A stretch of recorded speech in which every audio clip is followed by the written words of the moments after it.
한 할아버지 할머니가 사셨습니다. 할머니가 어느 날 오랜만에 동창회에 다녀왔습니다. 그런데 동창회에 다녀온 할머니가 입이 이만큼 다 와가지고 아주 심통이 난 표정으로 아무 말도 안 하고 있습니다. 이 할아버지가 궁금하지 않습니까? 그래서 이 할아버지가 할머니에게 물었습니다. 왜 그래요? 그러니까 할머니 말이 별일 아니요. 별일 아니긴 뭔 일이 있구먼. 그러니까 할머니께서 아니라니까. 그러니까 할아버지가 생각이 이제 조금 돌렸어. 당신만 밍크 코트가 없었어? 그러니까 할머니가 아무 말을 안 하는 거예요. 그러니까 할아버지가 또 생각이 났어. 당신만 그러면 다이아 반지가 없었어? 그러니까 아무 말 안 하는 거예요. 이 할아버지가 조금 화가 났습니다. 그럼 뭐요? 말을 해야 할 거 아니요? 그렇게 얘기하니까 할머니가 한숨을 내쉬며 말했습니다. 나만 아직 영감이 살아있슈. 그러더라는 거죠.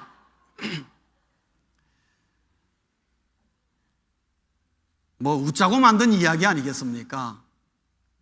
여러분, 할머니 할아버지 시리즈가 무지하게 많습니다. 여러분, 수십 가지 가운데 제가 오늘 하나 셀렉트를 해왔습니다.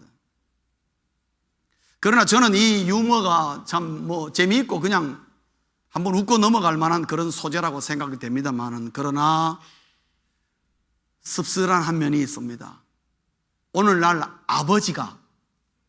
아버지라는 존재가 이 정도밖에 안 된다 하는 것이죠.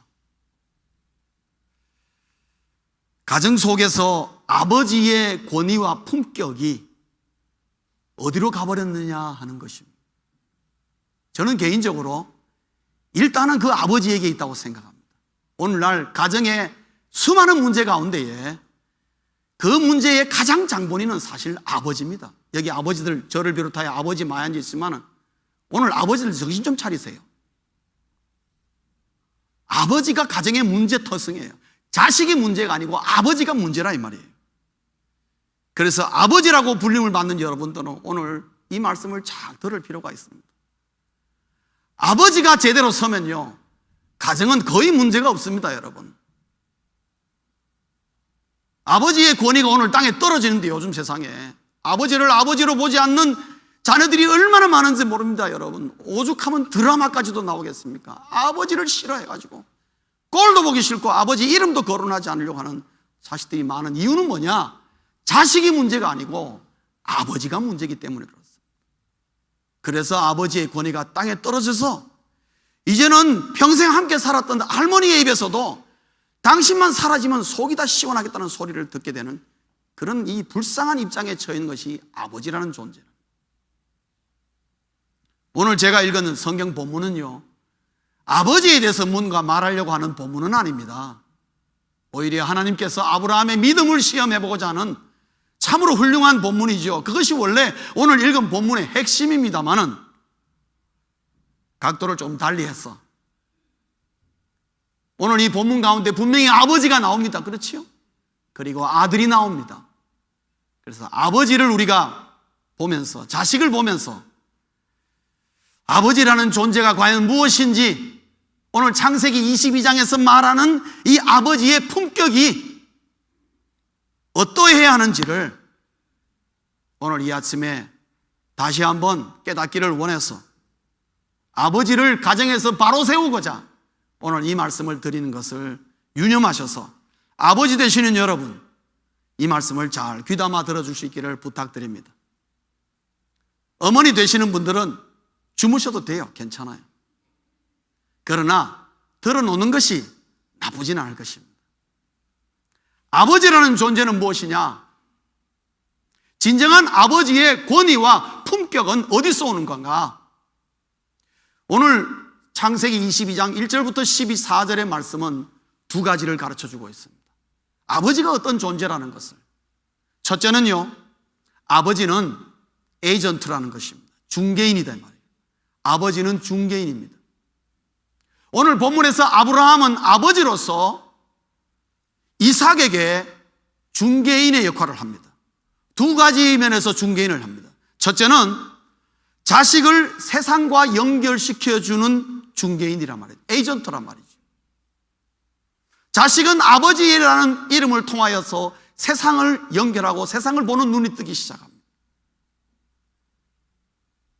이삭에게 있어서 아브라함 아버지는요, 그런 면이 있었습니다. 아시다시피 아브라함은 100세에 이삭을 낳았습니다. 즉, 그거를 거꾸로 얘기하면 이삭은 100세 이후로부터의 아버지를 보았습니다. 그 전에 아버지는 기억할 수가 없습니다. 왜? 태어나기 전이었기 때문에. 노년에 이르러서 100세가 넘은 늙은 아버지를 이삭은 늘 봐왔습니다. 그런데 이삭의 인상에 한 가지가 분명히 남는 게 있었습니다. 그건 뭐냐면 자기 나이가 5세 내지 6세 되었을 때에 잊지 못한 하나 사건이 일어났었습니다. 창세기 21장에 보시면은 어떤 사건이 일어나냐면은 하나님께 아브라함의 아버지가 이제 이삭이 젖을뗐다고 해서, 여기서 젖을뗐다는 말은 여러분 이유식 한다는 말은 아닙니다. 아이가 이제 젖먹기를 그만했다는 뜻이 아닙니다. 여기서 나이가 5, 6세가 됐을 때 이제는 보이라는 말을 들 수 있는 그런 연령이 되었을 때에 아버지 아브라함이 잔치를 베풀었는데 거기서 이스마엘이 알졌습니다. 이스마엘이 아들 이삭을 놀렸단 말이에요. 같이 놀다가 그런 일이 일어날 수 있지요. 그런데 엄마 사라가 화가 난 것입니다. 어디 감히 내 아들들 이스마엘이 다룬다고 난리가 났습니다. 그래서 자기 남편 아브라함에게 뭐라 그랬습니까? 저 이스마엘하고 엄마 하가를 빨리 당장 쫓아내라고 난리가 났습니다. 그때 아버지가 갈등하고 근심하는 모습을 이삭이 본 것입니다. 어린아이의 눈으로 아버지를 처음으로 본 것입니다. 집안의 문제, 어쩌면 세상 속에서 자기의 아버지의 진면목을 처음으로 볼 수 있는 기회가 됐고, 그것은 어머니의 추궁과 어머니의 닥달에 쩔쩔매는 아버지의 모습을 보게 된 것입니다. 어쩔 줄을 모르는, 결단을 못 내리는. 그래서 이스마엘 사건의 추억을 통해서 이삭의 눈에는 아버지가 어떤 아버지로 소개가 되었느냐, 사람은 참 좋은데 우유부단한 아버지, 어떤 면에서는 조금 무능력한, 엄마에게 쩔쩔매는, 아버지로서의 권위를 세워야 할 자리에 전혀 아버지의 그 모습을 드러내지 못하는 그 모습을 이삭은 보았습니다. 자식을 세상과 연결시켜주는 중개인으로서의 아버지는 이삭의 눈으로 볼 때에 별로였어요. 우유부단한 아버지였어요. 사람은 호인인데 우유부단해요. 그러나 아버지로서의 중개인인데, 아버지로서 이삭에게 아브라함은 또 다른 하나를 보여줬는데, 그것은 뭐냐? 자식을 하나님과 연결시켜주는 중개인이었다는 거죠. 자식을 하나님과 연결시켜주는. 이삭의 인상에 있어서 아버지는 좋지만은, 사람은 좋지만 우유부단한 아버지였는데, 그러나 모리아 산에서 본 자기의 아버지는 전혀 다른 사람이었습니다.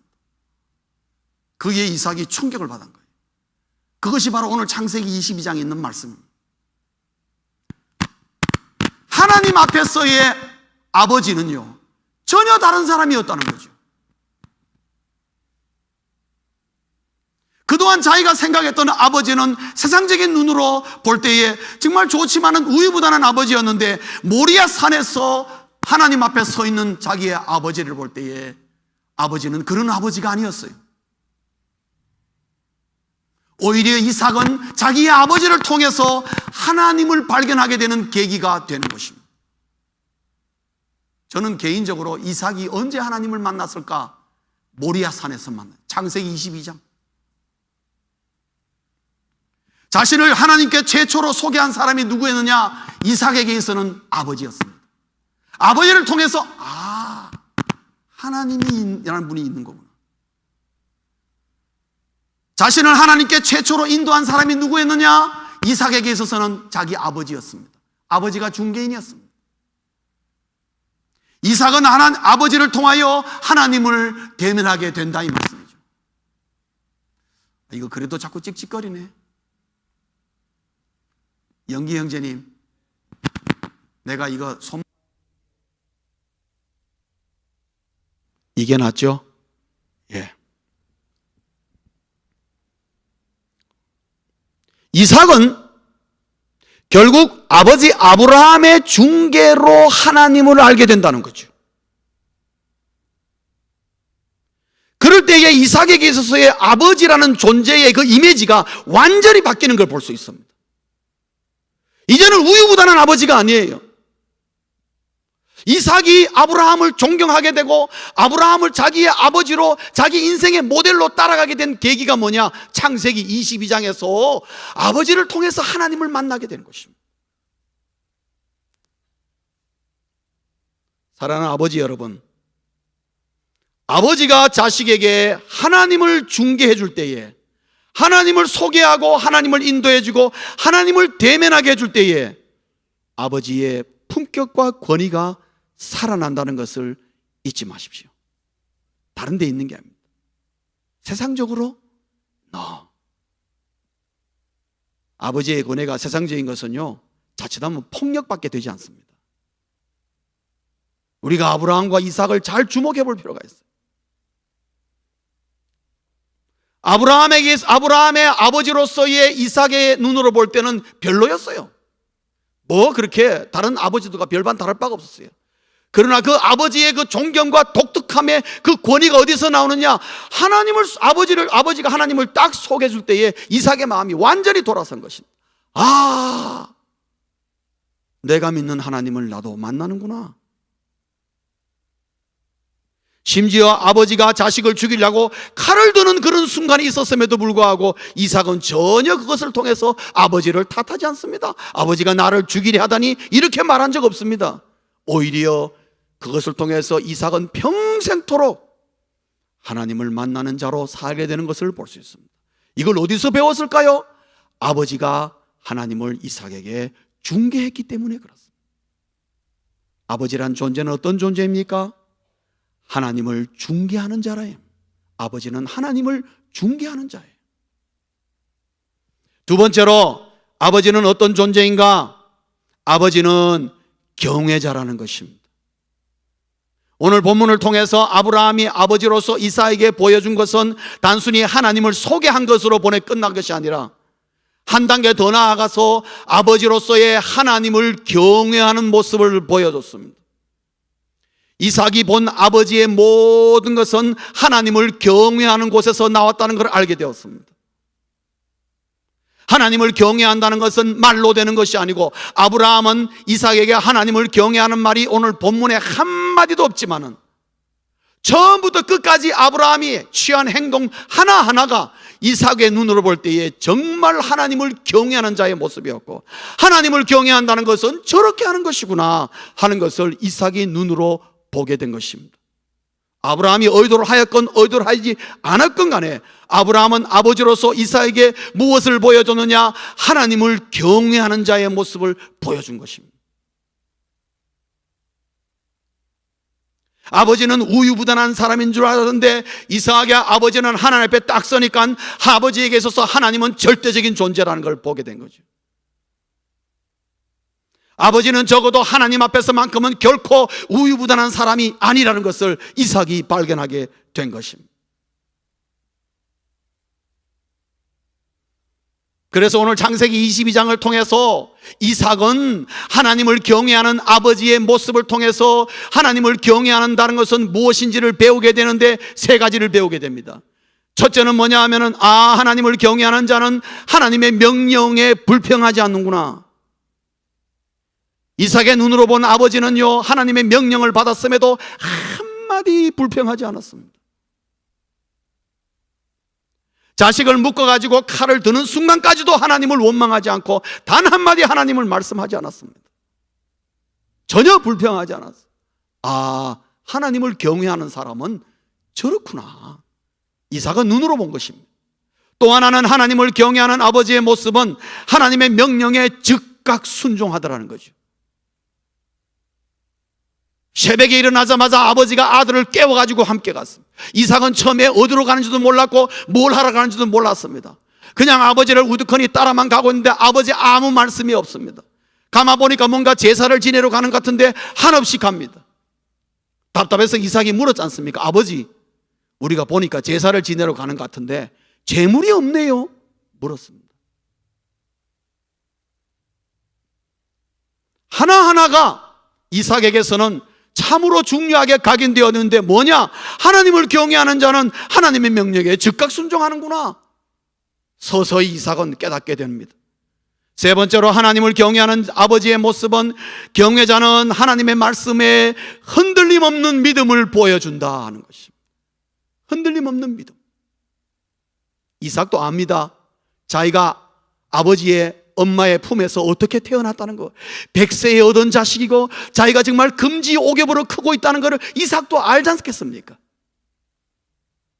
자기 아버지에게서 자기는 누구 어떤 존재라는 것을 압니다. 유일한 삶의 목적이요, 삶의 보람이요, 아버지의 웃음이요. 그래서 오죽하면 이름도 이삭이라 적겠습니까? 이삭이란 뜻은 웃음이란 뜻입니다. 아버지의 웃을 일이 거기에 있는데 아버지가 걔를 데리고, 이삭을 데리고 모리아 산에 올라가서 칼을 겨누고 죽이려고 하는 그 순간까지 아버지는 하나님을 향한 전혀 흔들림 없는 믿음.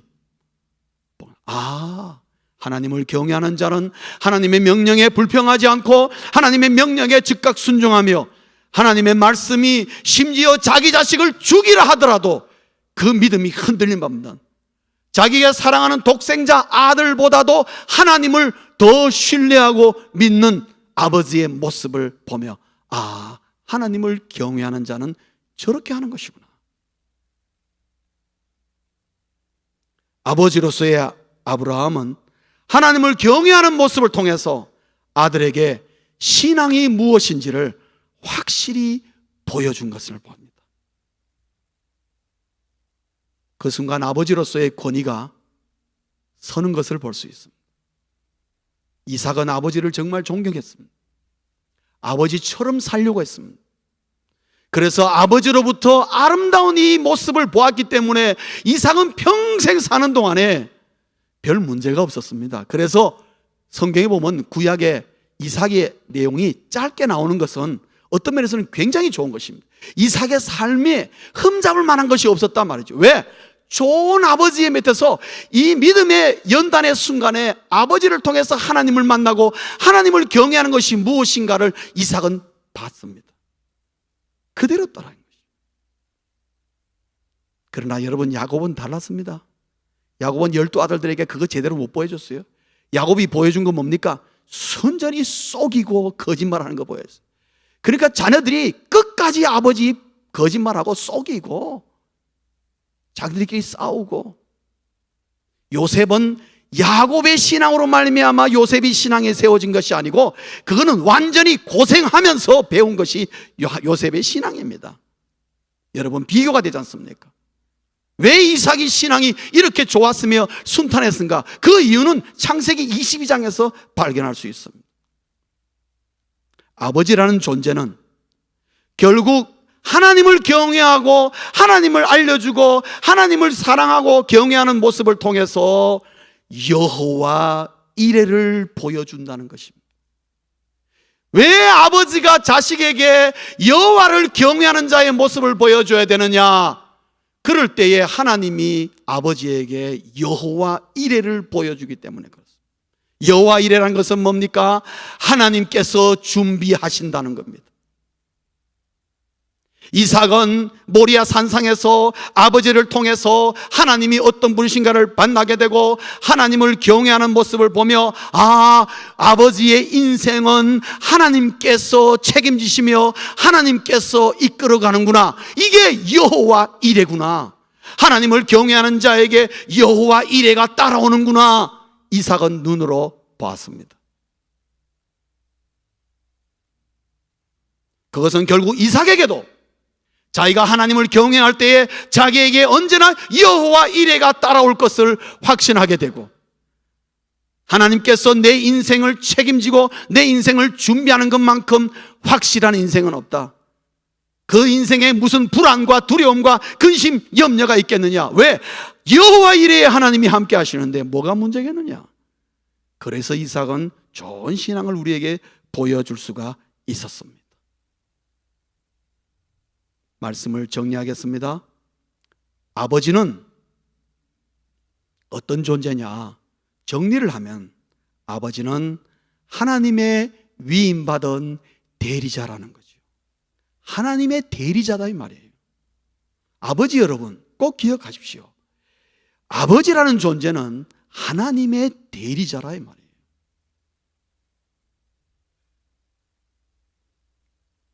여러분 다 아시죠? 지난 주간에 대한민국 대통령의 대변인이 성추행을 해가지고 나라 망신을 시키고 온갖 망신, 그것도 여자 대통령의 대변인이 그 짓거리를 해서 큰 문제가 지금까지 일어나고 있습니다. 여러분, 그 대변인의 나이가 57세입니다. 한 가정의 아버지입니다, 여러분. 자기에게 그런 딸과 그런 아들이 있습니다.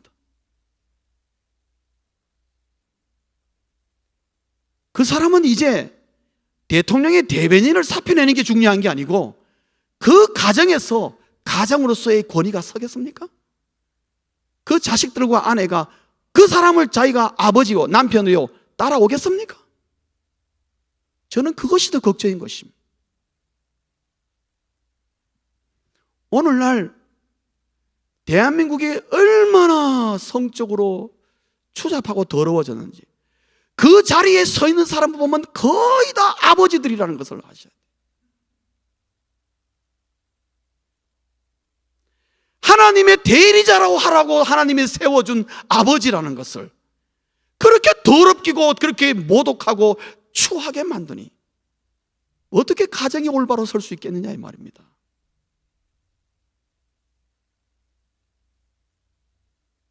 이삭은 아버지 아브라함을 보고 하나님을 알게 되었습니다. 그런 면에서 아브라함은 이삭에게 있을 만큼은 하나님의 대리자였습니다.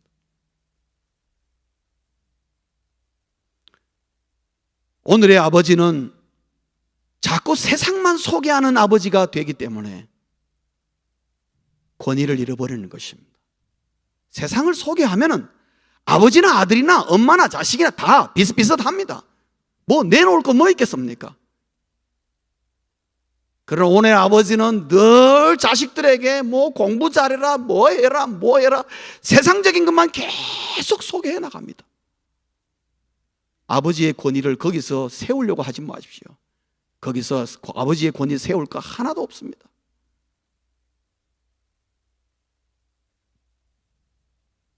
여러분 기억하십시오. 이삭의 눈에 세상적인 아버지 아브라함은 별로였습니다. 아무것도 아니었어요. 본받을 게 없었다 이 말입니다. 자식이 말 안 듣는다고 불평하지 말고 자식에게 하나님을 소개하며 하나님을 경외하는 것을 보여주는 아버지가 될 때에 여러분 그것이 가정을 세우고 그것이 자식과 우리의 딸과 우리 가정을 살리는 길이라는 것을 아셔야만 하는 것입니다. 아버지의 권위는 하나님을 경외하는 데서 오는 것인 것입니다. 이걸 우리가 분명히 알아야 하는 것입니다. 그리고 하나님의 권위를 가지고 가정을 다스려 나갈 때에 그 가정에 여호와의 이레가 임하는 것입니다. 이런 아버지가 될 때 자식은 아버지를 존경하고 자식에게 든든한 버팀목이 될 수가 있는 것입니다. 사랑하는 아버지 여러분, 하나님의 대리자인 것을 잊지 마시고 아버지의 품격과 권위를 회복하는 것은 내 가정과 내 자식이 잘 되는 길이라는 것을 알고 어떻게든지 우리의 가정에 하나님을 소개하며 하나님을 경외하는 것을 어떻게든지 가르치려고 할 때에 그 가정에 여호와의 이레로 말미암아 하나님의 복이 임하는 가정이 되는 것입니다. 이런 가정을 세우기 위하여서 아버지부터 하나님이 주신 영적인 권위를 세우시는 하나님의 대리자가 될 수 있기를 주의 이름으로 축원합니다. 기도하시겠습니다.